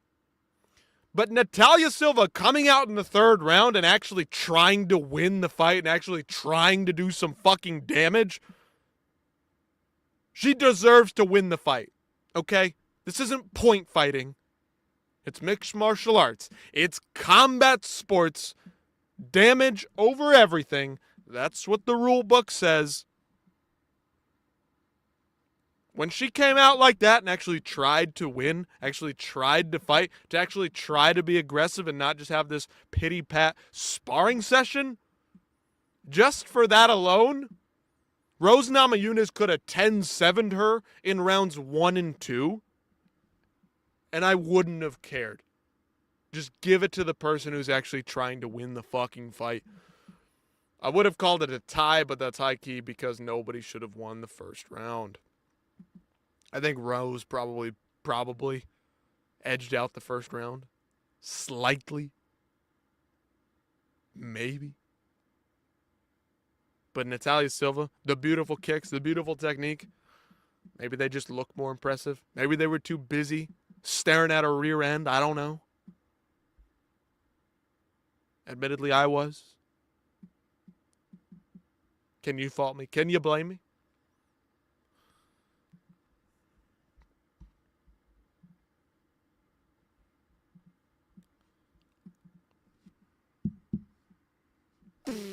I mean, what else is there to even discuss? Who else is coming up? Who's next? Again, shout out MMA Junkie. Yes, they're still alive. Yes, they're still around. Yes, they're still doing their thing. 432,000 subscribers. And we're using their live stream. We're going to use it. Hopefully we don't get in trouble. But you never fucking know, do you?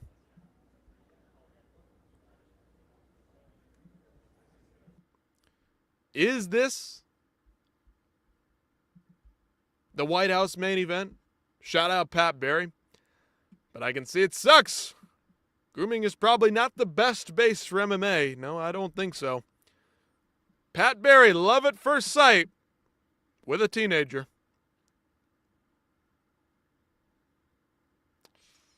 Yikes. Yeah, not the best. Not the best base. She had her time. She had her moments. It's over. It's done. It's in the past. Let's move along. But yeah, what do you guys think? Is this the White House main event? We've been wondering. Is it going to be Conor? Is it going to be John Jones? Is it even going to happen?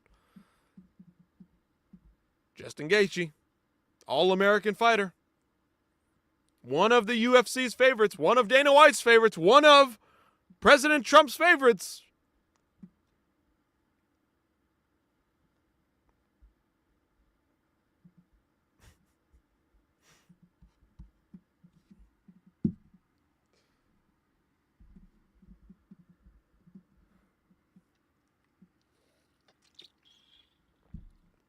I mean, good for Gaethje, but whoever the fuck he fights next is going to murder him.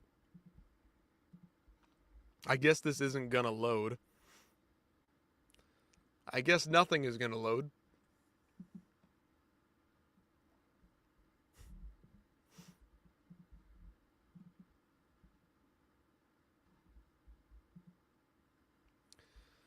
Yeah, good for him. Whatever. I know he was talking about and complaining about how he's not getting enough money, but do you look at your paychecks? Are you in the room when you're discussing these deals? Is Ali doing everything for you? Is he promising you things and not seeing results? Max Charles, Ilya Armand circling, bro, like he's a shark. Like sharks. Pardon me. He's cooked. He's beyond cooked. He's finished. Like it's over before it's even started, okay? Respect to him. Glad to see him become an interim champion once again, but that's about it. That's about it. Your first special needs world champion. He's done it again, two-time, the world's first two-time special needs world lightweight champion. Shout out to Justin Gaethje. All-time, all-action fighter, no doubt. He is not the most violent man in the most violent sport. He is not the most entertaining fighter anymore. His days are pretty much over when it comes to that stuff, but listen, he's never been in a boring fight. He's never been in a boring fight. And he may just have participated in the single sloppiest title fight of all time. It's not even crazy to say that. I feel like I can say that with some pretty solid confidence. proved that CTE is the best base for MMA. Justin Gaethje was born with CTE. His mother was actually fattened by a steamroller while he was in the womb, and therefore he's developed in such a way in which he's built perfectly for fighting. Yep. In fact, that is 1,000% true.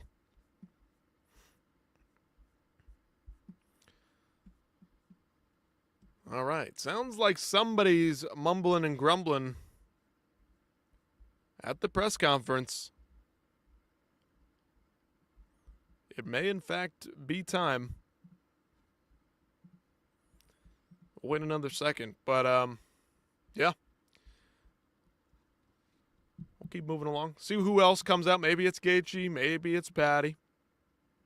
Wait another minute. If the questions aren't up to standard, we'll continue moving down the card.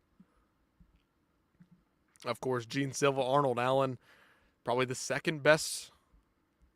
I mean, I don't know. Maybe you like Song Yadong versus Sean O'Malley a little bit better, but Gene Silva, Arnold Allen was tense. It was dangerous. Both guys throwing bombs back and forth. Where do you think Patty goes from here? I'd like to see him against Hooker or Gamrot personally. Yep, the Hooker beef has been stirring up lately. Gamrot would probably be a good test for him. The grappling of Gamrot, of course, the wrestling of Gamrot is what's more dangerous than anything. Doesn't do a lot of ground and pound anymore. Doesn't get a lot of submissions anymore. I don't know what happened to him since the regional scene, but he came into the UFC and just been laying some eggs. I think they could go further down in the rankings. I think they want Patty to get a win. I think they need their star to get back in the win column. Dan Hooker. Making a quick turnaround after his loss to Armand. He's going to make another quick turnaround against Patty in the summer. July, usually they go back to England. Good point. Good point, Mustard. I like it. But I think they could also go way further down in the rankings. I think they could go down to a, El Loco. He's down there. Grant Dawson. I'm not kidding. I could see it. They want him back in the win column. They want him back in good standing. Maybe Benoit Saint Denis if they don't want him to going down further, but I think Hooker's the way. I think this is the way as well.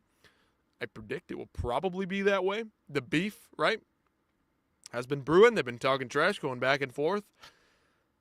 But again, I think second, you go deep into the rankings. You go 14, 15, 16. Yeah. You go Rebecca. That kind of guy, right outside the rankings even. It's possible. All right. Once again, shout out MMA Junkie. They're providing the stream. Hopefully, again, we don't get flagged for this. If we do, whatever. Fuck it. We'll move along. We'll survive. But yeah, shout out to them. Justin Gaethje's taking the stand. He's here. See what he's got to say. Hard to, I haven't stopped since I got out of that cage. They've been running me around. Thank God I have Knobs because she is the fastest caretaker the UFC has. So I call her a handler. She's handling me well. I love it. Listen, all leading up to this, you never downplayed how tough you thought Patty would be, right? But surely you never thought it was going to be like that. I mean, did you envision a scenario where he goes toe-to-toe and has a Justin Gaethje fight with Justin Gaethje? Yeah, I did. I mean, that was his only choice. And I knew he wasn't going to quit. He's not a quitter. I've never seen him quit, never seen him give up. And luckily I found some success early. You know, like I said, I was going to have to steal some momentum, and he was very confident, and I had to take that early. And, you know, the moment I stepped in there, he didn't take his eyes off me. That was me not too long ago. And I guess I was Eddie Alvarez here to teach him a lesson. Yeah. Same thing he did to me. He did try a couple takedown attempts, a couple foot sweeps in the clinch, things like that. I mean, so he did attempt to get the fight to the ground, but did you expect him, or were you the whole time, were you expecting him to pivot his strategy and just like sell out for the takedown and try to get you down? Yeah, I mean, but I deserve some credit for stopping that from happening. I mean, there's no doubt he wanted to get it there. but half of wrestling is stopping people from taking you down. And that's what I was best at. And so luckily I was successful tonight from keeping him there. I thought I grappled well. I was in his guard, in his guard a little bit, past his guard, landed some huge shots. Pretty sure I sliced his face open with a couple elbows. Felt amazing. So yeah, like I said before, since Oliveira choked me out, I've been putting a lot of work in, and it sucks that it's part of the sport, but I have to do it. I thought it was great that you gave him some credit to his tagline that Scousers don't get knocked out. But, I mean, as you're hurting him multiple times over there, like, do you start to get frustrated at all? Or, like, what do I got to do here? Nope. No. I just got to stay in it. My coaches do a good job at keeping me focused and keeping me in the fight. But I've been here. I've done it too many times to try to. Been here, done that, right. You think Ilya will vacate before fighting Gaethje? He's just too scared to fight Gaethje. He's just too dangerous of a matchup. I mean, how could any man even dare to step in the cage across from a man that has missing a couple chromosomes? Yeah, I think he gives it up. I think he retires. I think he's too scared. I think he runs away from Gaethje. I don't think he could fight Gaethje at any weight class, anywhere, any place. Topuria just couldn't handle it. Couldn't do anything. I don't think he could even touch Justin Gaethje. I think he runs away with it at 38, 39, 57 years old. Yeah, that's Justin Gaethje, 57-year-old interim title challenger for the main title. Yeah, Ilya Topuria will vacate the belt before fighting Justin. It's just too difficult. There's no way. No, I mean, seriously, Ilya could probably fight Justin and then Arman on the same night. Co-main main event, 2 lightweight titles up for grabs. Unify the straps and then put another one up for grabs. Whew. Hell of a night. That's what Ilya needs to do. I don't know. It's hard to explain, but if you're with me the whole time, we're fucking up. I'll tell you that right now. I'm 9-2 as an underdog. But I've said it, I don't think people understand what I'm doing in there.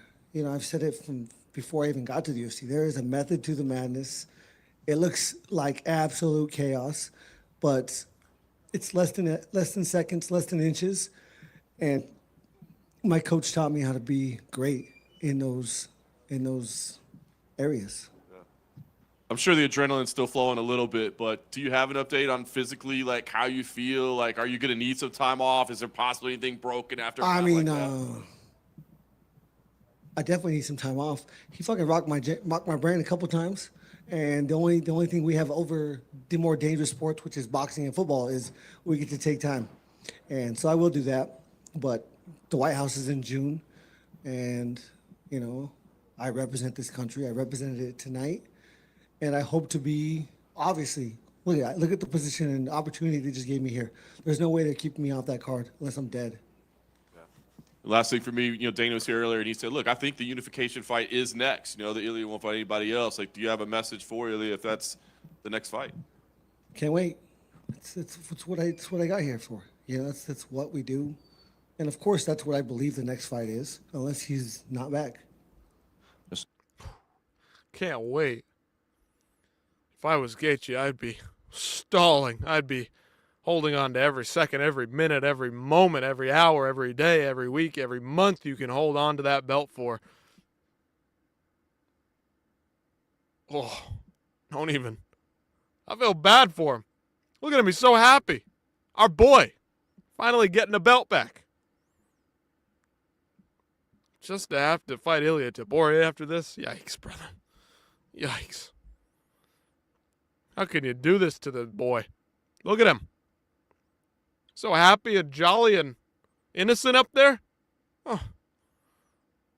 Whew. Feel bad for him, man. Last one, given all the comments from both the media and the fans leading up to this on fight week, and Patty saying the stuff about how your face isn't going to look the same, and then you even coming up here saying, like, not bad for an old guy. Is this the most satisfying win you've had in your career, just based on everything leading up to it and then the outcome? Yeah, I mean, I said it on the stage last night at weigh-ins. I was like, this is the biggest fight of my life, and because it's the next one. And now it's past, and the next one's going to be the biggest fight of my life. And that's just how this sport works. That's how I work. It's so difficult to do this because there is no making everybody happy. You're always going to piss people off. And, I read comments, and it's like, you motherfuckers. Like, I didn't even mean that. And then everyone takes everything out of context. And there's just no making everybody happy. So I'm just so happy to have the people around me that I do, and I know that I make them happy. And yeah, this is such a crazy ride, such a crazy sport, most exciting sport in the world, and I love it. Justin, how close did you think you were to finishing that in the first round? I have no idea. Can't wait to watch. I really don't. I mean, he was hurt, and I was like, what is happening? I didn't even know. I don't know. I even asked coaches, like, what did I hurt him with? I don't know what I hurt him with in the first round. He was very hurt. And I didn't recognize it until he found the fence, and reached for the fence with both hands. I was like, what the fuck is going on? But that's how fast it is. Just on, Justin Gaethje, this is the only sport that you should be watching, okay? This is the best sport, by far, not even close. There is no debate. The drama, the intrigue, everything surrounding it, it's amazing. It's fantastic. Look at this. Look at how happy this guy is just to get absolutely colded out, sparked out, slimed, murdered, destroyed, throttled, killed against the elite sport. Gonna be rough. Gonna be tough to watch. Good for him, man, but dude, rough going here for Gaethje. You just used the phrase "bet on yourself." I know you. I think had a shirt, maybe something like that. Yeah, it says "bet on you." I guess what does that mean to you? Means everything. I mean, I'm the only one that knows how hard I work. I'm the only one that can trust in the preparation. I'm the only one that understands how special my mind and body is. I know that it's going to do what it needs to do when the time comes. And I've trained it since I was a small child. I've sacrificed everything to be in this position right now. And if I'm going to bet on someone or something, it's going to be on myself, if that's an option. Especially if I'm playing DC on a golf course, I'm betting on me. Justin's always betting on himself, but you know what? She took the fucking kids, Justin. I loved her, Justin. There's nothing more I have except for you in the cage. Jesus Christ, the elite poor is going to kill this motherfucker. He's literally going to punch his head off, and it's going to roll right into somebody's lap, and it's going to be a terrible sight. Plus, I mean, what a legend. AW. Thanks for dropping us a little chat here. Dropping a visit. Anybody out there, don't forget, drop a like, drop a sub, do the thing, share, comment, whatever. Come on, let's get some activity going. Let's get this thing popping. Let's do it. But Garth Brooks, what a legend. It was a little bit low energy, but it was cool. It was unique. It was different. It was American. It was Justin Gaethje vibe, okay? I didn't hate it. It was just a little low energy. So it was what it was. Pretty darn cool. I believe you misspelled Garth Brooks there, but it's all right. It's all right. It's all right.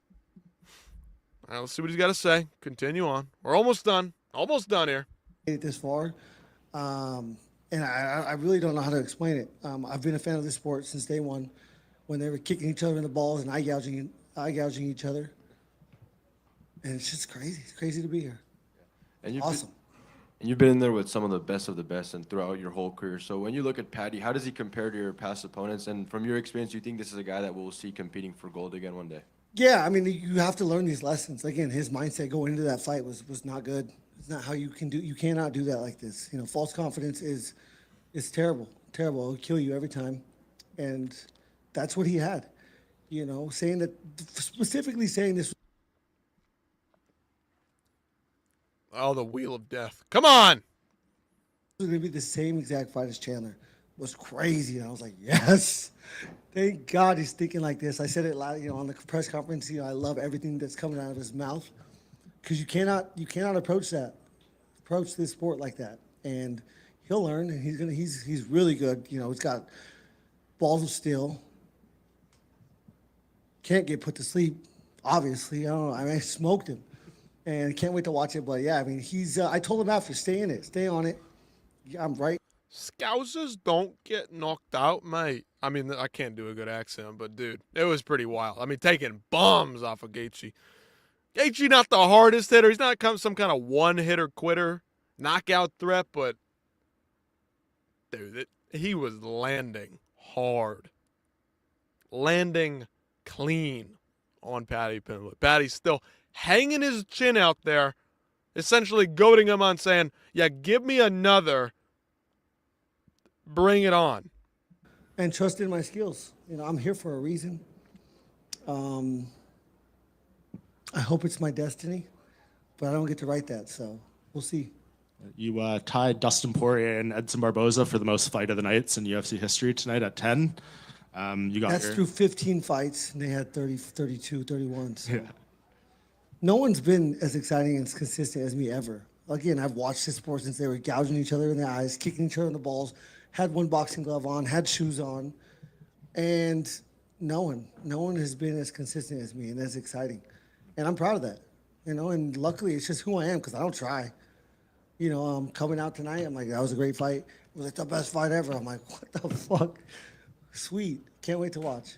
And it's 100K now, not 50. You got Love a billion that. now. I love that. Yeah. And we asked Dana in here about the stuff this week. He asked you what happened. Are you satisfied with your situation with the UFC going forward after the comments earlier this week? Yeah, I mean, I'm very happy right now. I get to fight for the belt next fight. I get to get paid as a champion. And, hopefully I have a good manager and he'll renegotiate my contract. So, yeah, I'm very happy. It's better than losing tonight. I would not have that. You had a lot of success with that front headlock cradle position in this fight. I told him in the locker room, I was like, I'm going to be in this position as much as possible because it's perfect. Even if it's north-south when he's on his back, I love being in that position. They can't wrap their legs around me. There's no submission. Hopefully he has a good manager. He says, hopefully Ali does his job. Hopefully I can trust Ali. Hopefully Ali isn't actually working for the UFC. Allegedly. Come on. We know what's going on. We know why there's trouble with Justin Gaethje, one of the UFC's favorite fighters. We know why this guy's probably underpaid. Number one, because MMA is just not that sport. And number two, the guy negotiating his contracts is likely under contract with the largest promotion in the sport. If we put on the side the BMF title to be the only man champion as an American in the UFC. Very proud. I mean, honestly, what an experience, this life. I'm so happy to be from this country. I come from 2 hours east. If people have seen the movie Tombstone, 40 miles north of Tombstone is where I grew up in the middle of the desert. And I can't imagine how happy and proud those people are tonight. But, growing up, you love to represent your mascot at your high school and then your college mascot. And now I get to represent the United States of America. And it is so big for me and so big for, I'm half Mexican, half German. I think it's such a melting pot. And there's so many good people in this country and good, good things. And I love being from here. I love representing. I love the fans that get behind me. They're just it's just very hard. Like if we're in France and there's a French guy, they're all behind him.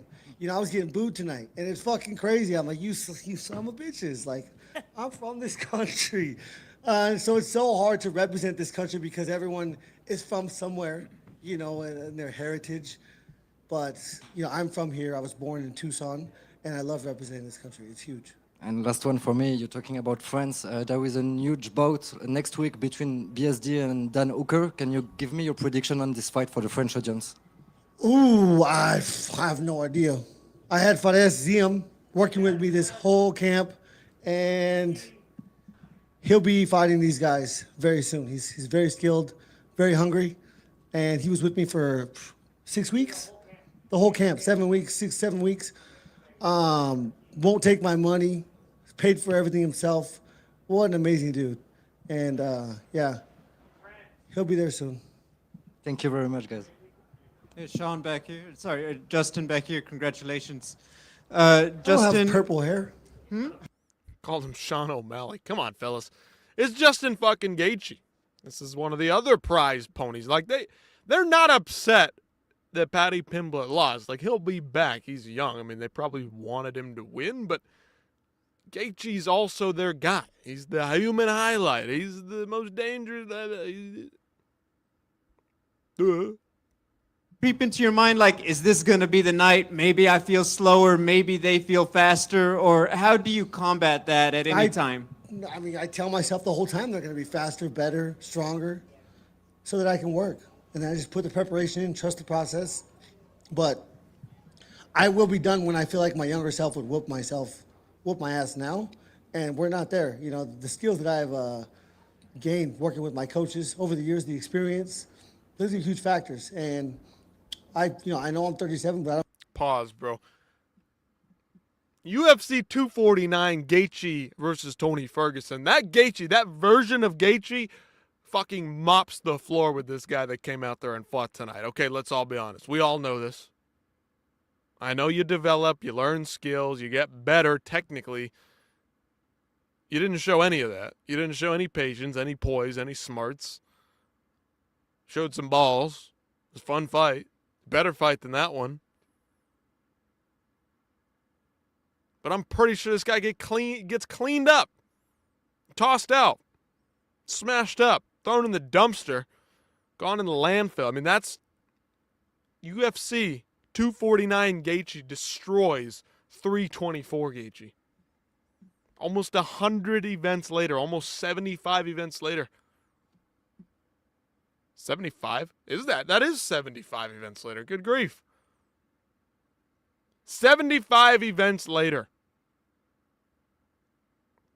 Much slower, sloppier, not paying attention to the coaches, just gunning it.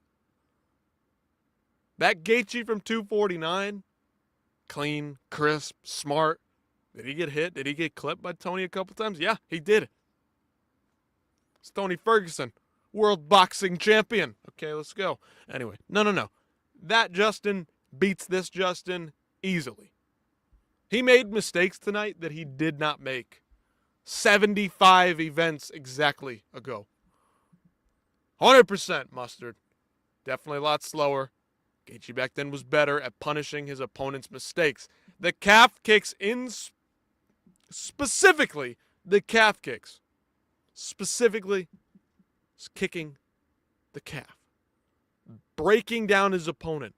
Whipping those leg kicks into the shins, into the calf, whatever he could get a hold of down there. Punishing them. Not just their mistakes, but their legs.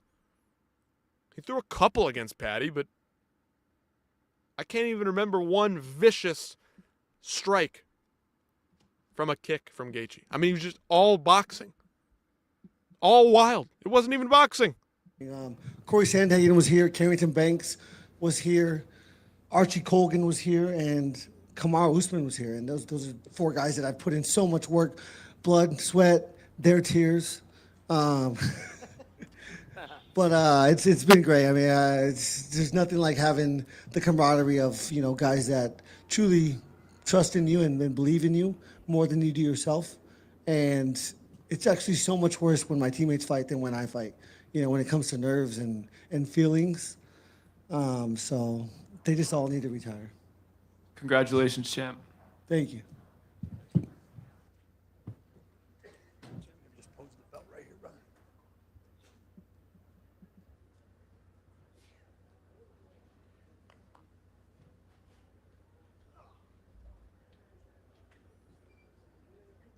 Again, shout out MMA Junkie. Letting us grift off of them a little bit here. Letting them steal the stream, snipe the stream, whatever you call it. However the kids say it these days. There's your look. There he is. Interim world champion Justin Gaethje just defeated Paddy Pimblett, UFC 324. Slobber knocker, slugfest, slopfest, you could argue. What a wild, wild fight it was. I don't know if anybody else is coming to the stage. I doubt it. I doubt it. Maybe. We'll hang around for a few more minutes. Get a couple more comments. Get a couple chats in here. Justin Gaethje.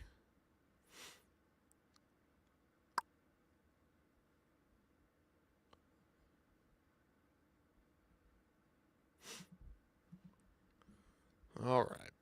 Just looking out across the internet, seeing what we got, seeing if there's any interesting things to talk about. Something to discuss, something to debate. Maybe, maybe not. I'm not seeing a lot. Not seeing any crazy breaking news. The big note from the press conference, if nothing else, was that Sean O'Malley has again that he injured his ankle, his foot. Something went wrong, of course. Very fragile. Very fragile.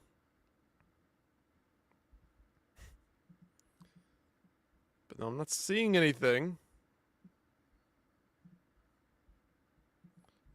Not seeing anything crazy. But yeah, what a fight. What an event. Do we want to recap the whole thing over again? One last time. Why not? Let's run it. Let's do it.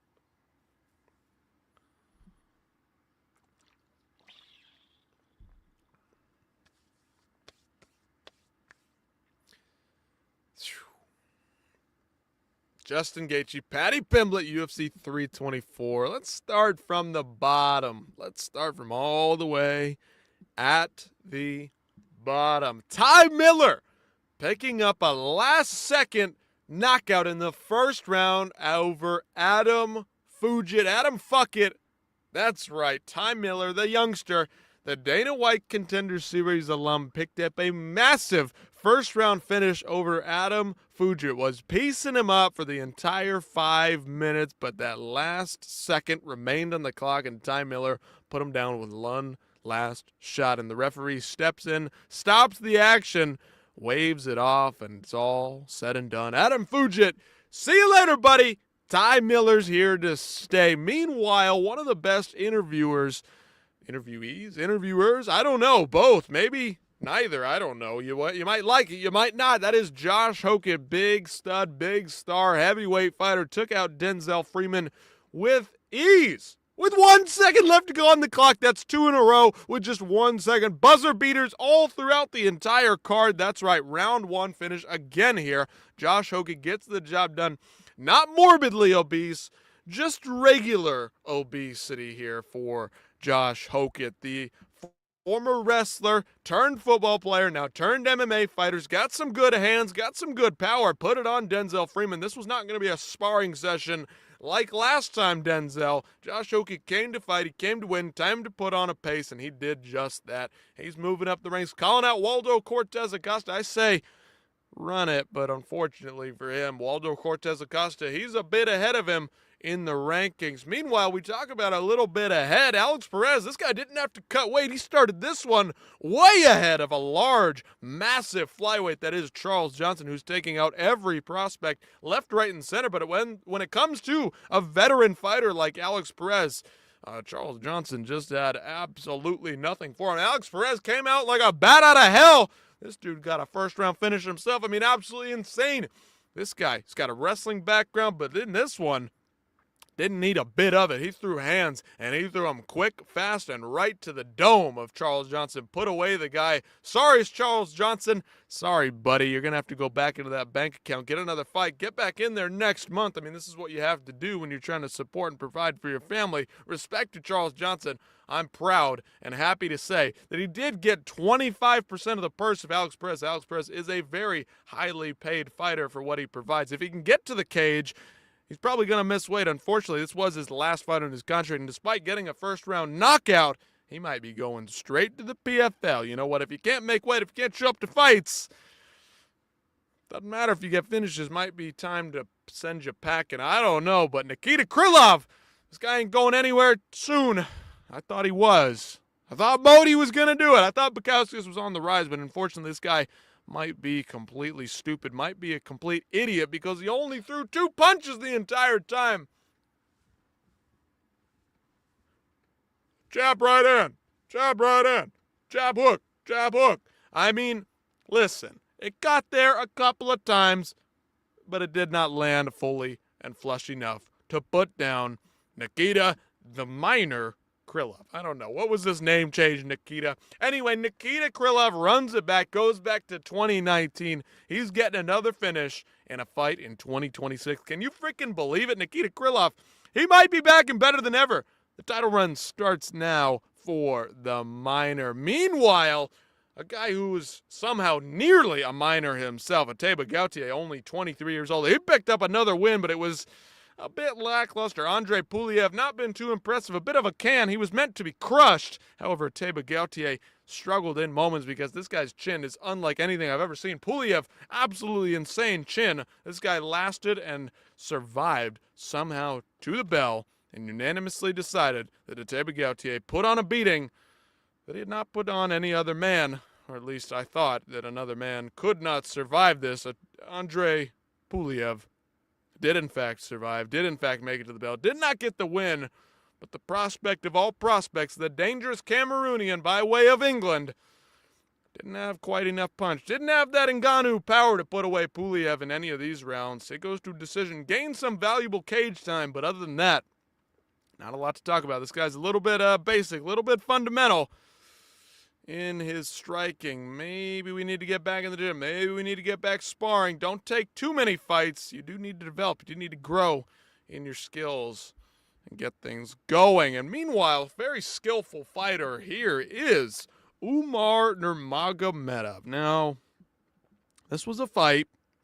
It was all right. It had its moments. Very high level, very technical, very fun to watch. In moments. They had their moments. Figgy almost got himself a finish, nearly rocked Umar at one point. But listen, Umar Nurmagomedov, the third round rolled around. He decided to sit in half guard, ride it out, nut ride like they do. You know the types. Striking background, got good wrestling, fundamentals. Guess who's in his corner? Habib's in the corner, Islam's in the corner, everybody's in the corner. They're there to support the boy. And unfortunately, this guy got a huge win in a top 5 matchup in the bantamweight division, is not going to get a title shot because you put on a boring performance like that, you put on a little bit of a lackluster performance against an older fighter, you're probably not getting that title shot. Might have to fight Sung Yudong and Sean O'Malley on the same night if you want to try and get a title shot against Peter Yan. And meanwhile, Murad Dvalishvili might be getting that title shot. Sean O'Malley didn't get a finish either. Neither bantamweight contender on the big-time show on Paramount Plus, the era of the Paramount Plus. It began tonight, but neither bantamweight star on the card managed to get a finish, so might be going back to Merab. Might be Peter Yan and Merab in a rematch. But what I will say is the next fight, it certainly delivered the all-action fight of the night. We thought this one was going to be good, and it delivered. Gene Silva started slow, started methodical, started out careful. Let Arnold Allen work his way into the fight, which he needed to do. He's been off for 18 months. He did pretty damn well. We all feel bad for Arnold Allen. Of course, he picked up a loss in this one. Gene Silva got it done. The power, it just is unbearable. The pressure is unbearable. The craziness, the chaos is unbearable from Gene Silva. Picks up rounds 2 and 3, walks away with a victory here. The dude is absolutely insane, shedding tears in the cage during the fight, pissed off that Arnold Allen is not giving him the high five that he's deserved his entire life. Somehow this was very personal for Gene Silva. Arnold Allen, I mean, he was doing his thing. You know, that head kick right into the jab, right into the straight was looking clean, crisp, and great throughout the first round and a half. Then Gene Silva found his rhythm. Stayed patient, hung in there, stayed composed. When he's composed, he's dangerous. When he's wild, you can take advantage of it. He got wild in the correct moments, right? He stayed patient, stayed composed until it was time to bring the chaos, hone the chaos, and unleash it. And that's exactly what he did. Picked up a win. Decision, another decision. Lots of decisions in a row here. Didn't like seeing that. We had a lot of finishes to start the card. It is the curse. The MMA gods cannot provide us with both good prelims and good main card. Prelims were fantastic. As they progressed, though, got a little bit slower, got a little bit less interesting. And that brings us to my wife, you know, the perfect MMA babe, Natalia Silva. Did she win this fight? Technically, yes, but not really. And it was not a lot to write home about, but I will say she did come out fighting in the third round. She did come out aggressive. I liked that. Beyond that, Not much to say. That's pretty much it. But. Waldo Cortez Acosta. This guy absolutely, what did he do? Touch Derek Lewis on the chin? Derek Lewis fell over, gave up? Come on, Derek. Not again. Don't be a sore loser. But it's what he does. It's Derek Lewis. It's Waldo Cortez Acosta, the younger, faster, stronger, more powerful guy probably at this point. Derek Lewis, 40 years old, rolled over, gave up. They fought for a couple minutes, and then that was pretty much it. It played out pretty much exactly how I thought it was going to play out. Two obese heavyweights going after it, getting after it on the first Paramount Plus card. That is to be expected. But what was not expected was that Sean O'Malley would actually come away the stronger fighter in the third round, the cleaner, better fighter in the third round. Yeah, that's right. This one was close throughout. Song Yadong definitely had his moments in the second, but the third round rolled along, and Sean O'Malley was just running downhill. He had all the momentum on his side, was piecing up Song Yadong as it went through.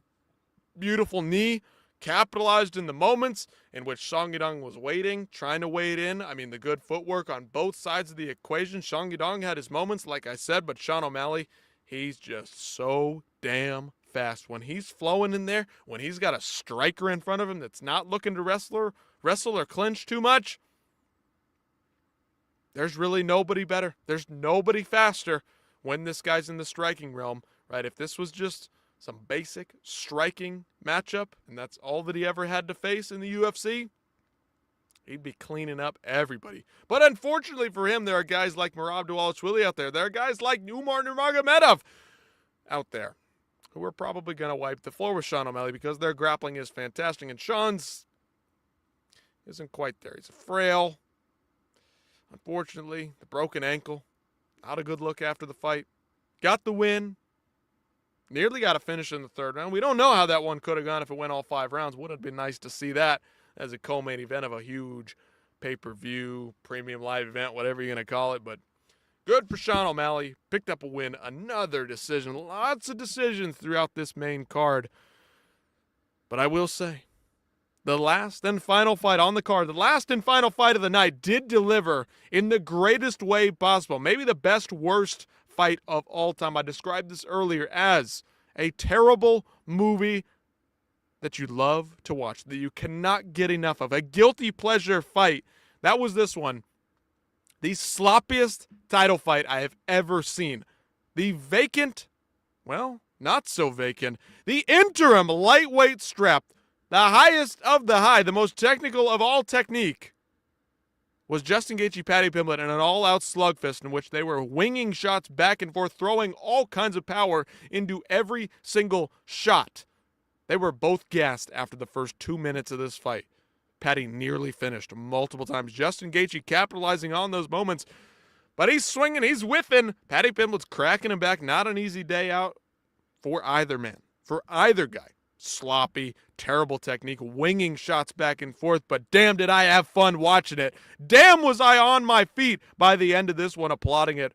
I mean, two guys who just went to absolute war. Two guys that were just winging shots, no defense whatsoever, too tired to keep their hands up, throwing spinning back fists, spinning elbows, flying knees. None of it landed, of course, but damn, that was one of the fights of all time. One of the fights of all time. UFC 324 is in the books. You guys let me know in the comments down below what your favorite fight was. Again, don't forget to like, share, comment, subscribe. Let's do the thing. Keep this thing moving. Keep this thing growing. Maybe we'll get there one day. Maybe not. Maybe we don't deserve that quite yet. That's okay. It's only UFC 324. Of course, the big winners, of course, Justin Gaethje and the superstar Sean O'Malley getting back in the win column with a huge win over Song Yadong. Some ladies were there on the card. One ladies' fight was the biggest stinker of the night. Meanwhile, Umar Nurmagomedov likely going to get snubbed. Likely won't get a title shot. But you know what? Who will be getting a title shot? Justin freaking Gaethje against Ilia Topuria. We're happy to see our guy win, but disappointed and a bit sad and a bit depressed that it will not be on his shoulder for very long, around his waist for very long. Ilia Topuria is coming back and it's going to be bad. It's going to be a massacre. Poor Justin Gaethje. I'll leave it at that. You guys have a good one. Don't forget, like I said, like, share, comment, subscribe. Do the whole thing so we can keep this thing going. Stay active because I'd like to do just that. You guys have a good night. Stay healthy. Stay happy out there. Have a good one. I'll see you next time.